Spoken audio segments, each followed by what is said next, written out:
Good evening. Welcome to South Asia Newsline. I'm Lipakshi Khurana. Here are the top stories we're tracking for you on Wednesday, the 6th of April. Terrorism remains focal point of India-Pakistan ties, says Indian authorities.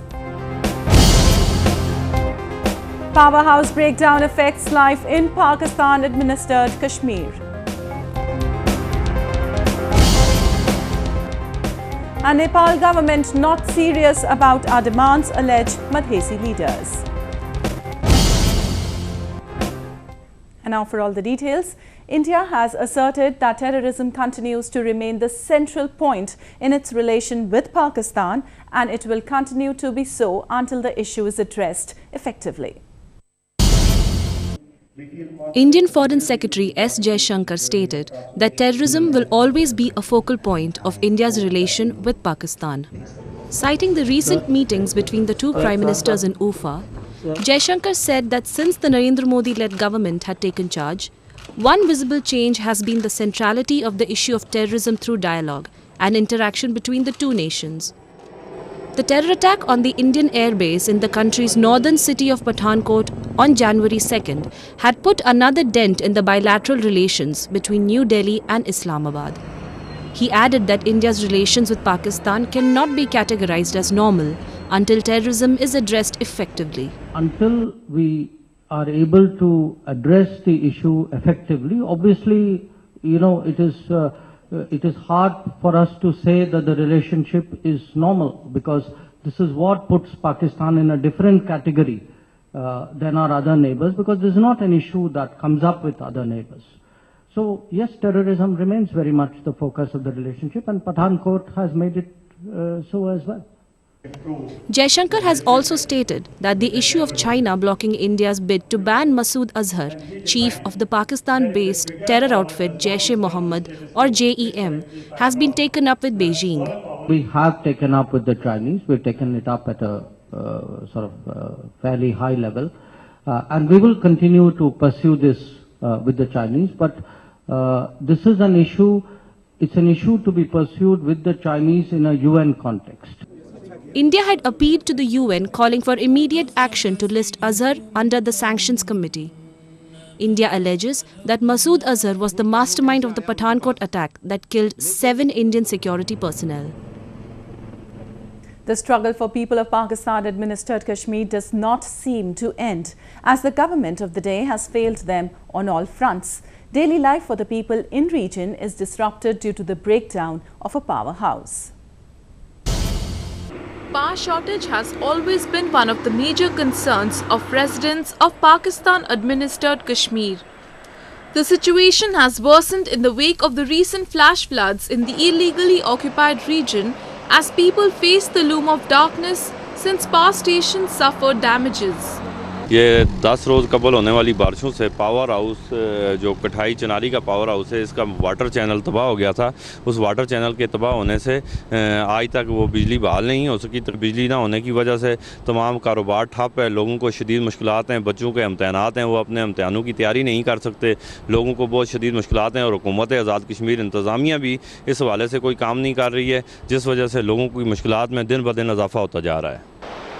The Kathai powerhouse damaged in the floods generates 3.2 megawatts of electricity for the region.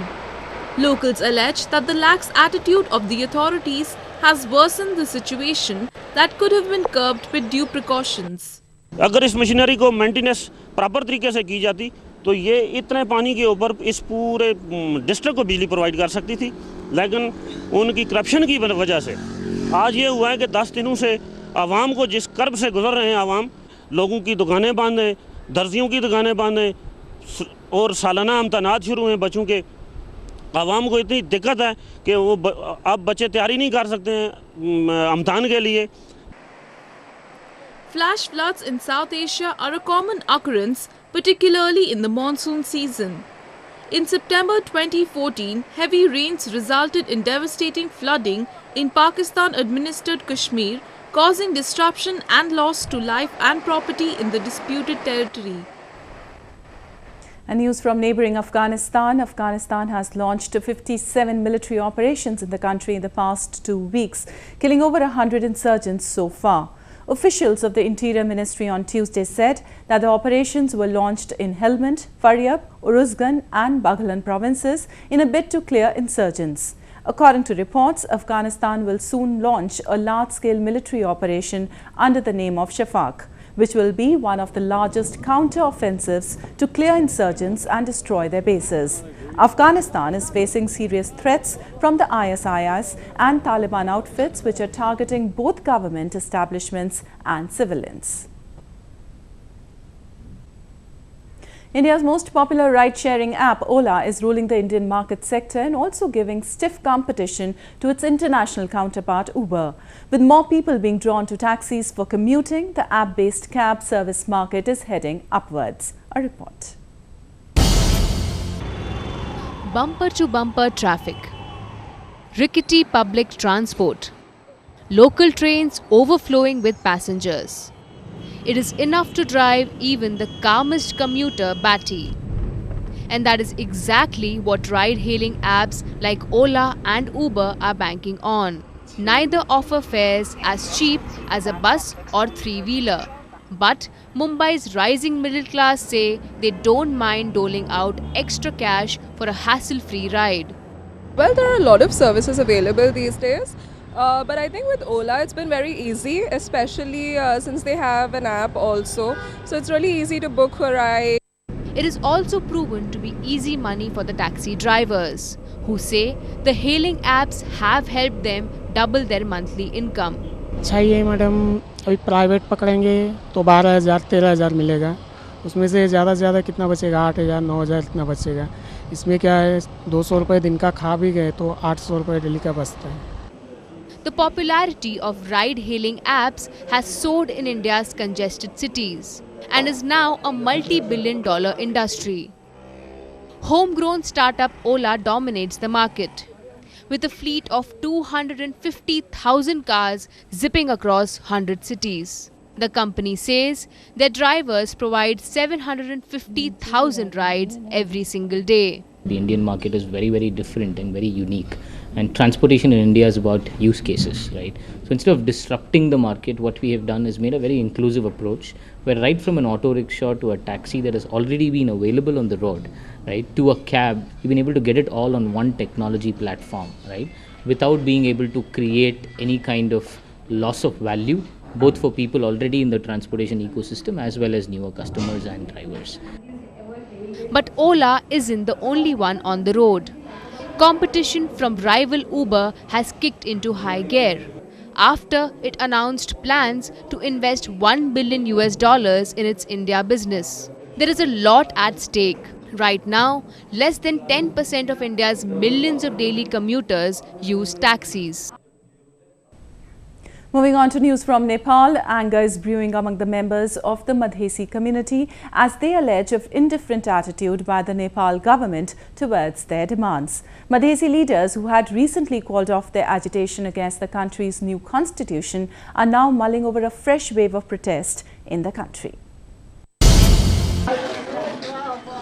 The chairman of Nepal Sadbhavna Party, Rajendra Mahato, alleged that the Nepal government has not taken any steps to fulfill the demands of the ethnic Madhesi community. Mahato claimed even though the community is ready to resolve the matter through dialogue, the government seems to be uninterested for a conversation. हम चाहते हैं कि सरकार हमारी मांग को सुने. अभी तक वार्ता की कोई बात नहीं हुई है. सरकार के साथ किसी प्रकार की वार्ता नहीं हो रही है. सरकार वार्ता के लिए कहीं कोई इच्छुक नहीं दिखाई दे रहा है. इससे लगता है कि सरकार मधेश की मांग पूरा करने के लिए इच्छुक नहीं है. तो आंदोलन हमारी बाध्यता है. जो वैशाख महीने से आंदोलन होगी हमारी बाध्यता है. और मधेश की जनता तो जब तक उसको अधिकार प्राप्त नहीं होगा, आंदोलन किसी न किसी रूप में जारी रहेगा. The Madhesi community, which ended its agitation in February, had recently threatened to resume their protest if the Nepal government fails to address their demands by mid-April. The leaders had also said that they would intensify their agitation if their demands are not fulfilled within the given time period. लेकिन इस बार का आंदोलन सिर्फ मधेश में नहीं, काठमांडू में होगा. सिंह दरबार केंद्रित, काठमांडू केंद्रित आंदोलन होगा, जिससे कि सरकार पर अधिकतम दबाव पड़ सके. इस प्रकार का आंदोलन कार्यक्रम आगे बढ़ाया जाएगा। The International Crisis Group, an NGO committed to preventing and resolving deadly conflicts across the world, in its report has also stated that Nepal risks more turmoil if it fails to address the demands for greater representation of minority ethnic Madhesis in the new constitution. Northeast India is known for its ethnic culture, tradition and its exquisite cuisine and lifestyle.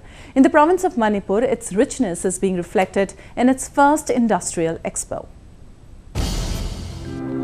The first Manipur Industrial Expo is pulling large number of people to its exotic industrial output.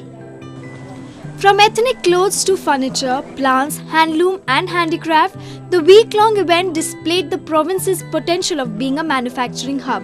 Manipur is known for its bamboo and cane handicraft. The province is gifted with nature and its magnificence, and locals are making full use of it in creative manner. It is a very ambitious thing that we have started, and we want to focus. We want now law and order situation has improved in the state. Power availability has improved. In near future, we are going to have 24/7. The next logical step is to give more impetus to industrial development in the state, and industrial development is basically micro and small enterprises in Manipur, which has got huge potential in Manipur based on agriculture, horticulture, forest produce, handloom, handicraft. Under the theme of Make in Manipur for Employment Generation, the expo will host representatives from countries like Thailand, Egypt, South Africa, Bangladesh and Myanmar. India is a land of great saints and thinkers. The Valley of Kashmir is known for being the alcove of Sufis and saints. The Poonch shrine in India's northern province of Jammu and Kashmir forms an important part of this social fabric. Jammu and Kashmir is a spiritual land where people celebrate its diversity with utmost zeal and enthusiasm. Poonch is a spiritual place where people devoted to religion lived and meditated. ये पांच पीर ज़ियारत बहुत बड़ी ज़ियारत है। यहाँ पर हर एक धर्म के लोग आते हैं, हिंदू, मुस्लिम, सिख, ईसाई, और इस ज़ियारत में जो भी मन्नत मांगते हैं वो पूरी होती है। और इसके साथ ही नेशनल हाईवे निकलती है, जो भी गाड़ी वाला आता है वो यहाँ पर न्याज़ नज़र चढ़ाते हैं। Devotees from across the country offer silent prayers at the shrine to seek blessings. A special offering is also distributed to the visitors, which is believed to be a cure for diseases. Sufism in India has served to promote a common way of understanding the world. The shrine is a sacred place where people cutting across the lines of age, gender and religion get blessings and never go back empty-handed. Well, that's the way it was in South Asia this evening. Before we conclude, the top stories once again. Terrorism remains focal point of India-Pakistan ties, say Indian authorities. Powerhouse breakdown affects life in Pakistan-administered Kashmir.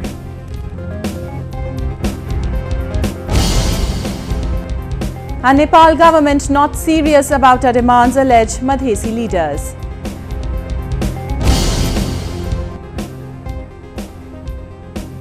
Now our viewers can watch the show on SouthAsiaNewsline.com. You can also visit us on Facebook.com/SAsiaNewsline and follow us on Twitter @SAsiaNewsline. That's all in tonight's edition. We'll see you same time tomorrow. Good night.